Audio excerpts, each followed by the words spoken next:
a member of the senior class of 2020 at Laconia High School, as well as a member of Boy Scout Troop 68 out of Laconia. Today I'll be reading a passage out of Chapter 13 from The Adventures of Tom Sawyer, a book that I've never read before, though I have read The Adventures of Huckleberry Finn by the same author. So I'm excited to read this one. So here's our passage from Chapter 13. Tom's mind was made up now. He was gloomy and desperate. He was a forsaken, friendless boy, he said. Nobody loved him. When they found out what they had driven him to do, perhaps they would be sorry.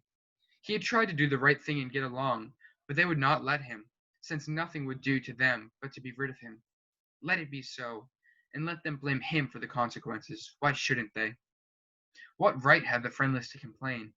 Yes, they had forced him to do it at last. He would lead a life of crime. There was no choice. By this time he was far down Meadow Lane, and the bell for school to take up tinkled faintly upon his ear. He sobbed now, to think that he should never hear that old familiar sound any more. It was very hard, but it forced on him. Since he was driven out into the cold world, he must submit. But he forgave them. Then the sobs came thick and fast. Just at this point, he met his soul's sworn comrade, Joe Harper, hard-eyed, and with evidently a great and dismal purpose in his heart. Plainly here were two souls with but a single thought. Tom, wiping his eyes with his sleeve, began to blubber out something about a resolution to escape from hard usage and a lack of sympathy at home by roaming abroad into the great world never to return, and ended by hoping that Joe would not forget him. But it transpired that this was the request which Joe had just been going to make of Tom, and had come to hunt him up for that purpose. His mother had whipped him for drinking some cream which he had never tasted and knew nothing about. It was plain that she was tired of him and wished him to go. If she felt that way, there was nothing for him to do but to succumb. He hoped that she would be happy and never regret having driven her poor boy out into the unfeeling world to suffer and die. As the two boys walked sorrowingly along, they had made a new compact to stand by each other and be brothers and never separate till death relieved them of their troubles. Then they began to lay their plans. Joe was for being a hermit and living on crusts in a remote cave and dying sometime of a cold and want and grief. But after listening to Tom, he conceded that there were some conspicuous advantages about a life of crime, so he consented to be a pirate. 3 miles below St. Petersburg, a point where the Mississippi River was a trifle over a mile wide, there was a long, narrow wooded island with a shallow bar at the head of it, and this offered well as a rendezvous. It was not inhabited. It lay far over toward the further shore, abreast a dense and almost wholly unpeopled forest.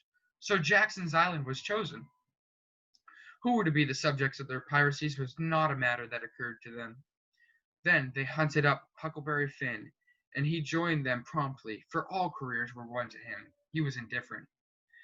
They presently separated to meet at a lonely spot in the river bank 2 miles above the village at their favorite hour, which was midnight. There was a small log raft there which they meant to capture. Each would bring hooks and lines and such provisions as he could steal in the most dark and mysterious ways, as become outlaws.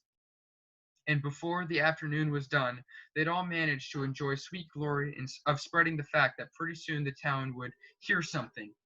All who got this vague hint were cautioned to be mum and wait.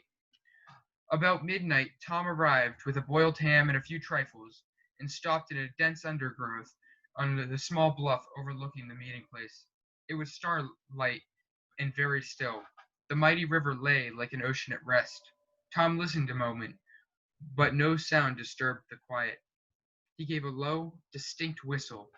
It was answered from under the bluff. Tom whistled twice more. These signals were answered in the same way. Then a guarded voice said, "Who goes there?" "Tom Sawyer, the Black Avenger of the Spanish Main. Name your names." Huck Finn, the Red-Handed, and Joe Harper, the Terror of the Seas. Tom had furnished these titles from his favorite literature. "'Tis well. Give me the countersign." Two hoarse whispers delivered the same awful words simultaneously in the brooding night. Blood. Then Tom tumbled his ham over the bluff and let himself down after it, tearing both skin and clothes to some extent in the effort. There was an easy, comfortable path along the shore under the bluff, but it lacked the advantages of difficulty and danger so valued by a pirate. The terror of the seas had brought a side of bacon, and had about worn himself out with getting it there.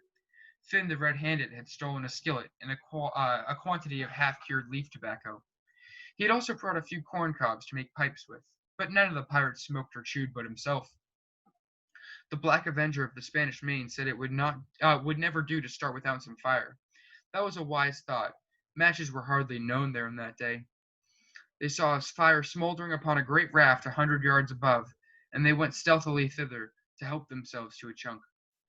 They made an imposing adventure of it, saying "hist" every now and then, suddenly halting with a finger on a lip, moving with hands on imaginary dagger hilts, and giving orders in dismal whispers that if the foe stirred, to let him have it to the hilt, because dead men tell no tales. They knew well enough that the raftsmen were down at the village laying in stores or having a spree, but still that was no excuse for their conducting this thing in an unpiratical way. They shoved off presently, Tom in command, Huck at the after oar, and Joe at the forward. Tom stood amidship, gloomy-browed, and with folded arms, and he gave his orders in low, stern whispers. "Luft, and bring her to the wind." "Aye, aye, sir." "Steady, steady, steady it is, sir." "Let her go off at a point." "Point it is, sir." As the boys steadily and monotonously drove the raft midstream, it was no doubt understood that these orders were given only for style, and were not intended to mean anything in particular. "What's this? What sail's she carrying?" "Courses, topsails, and flying jibs, sir." "Send the royals up. Lay out aloft there, a dozen of ye, for topsmen's. Lively now." "Aye, aye, sir." "Shake out that mantelagass, sheets and braces. Now, me hearties." "Aye, aye, sir." "Hilum-a-lee, hard at port. Stand by to meet her when she comes. Port, port, now, men! With a will. Steady, steady it is, sir."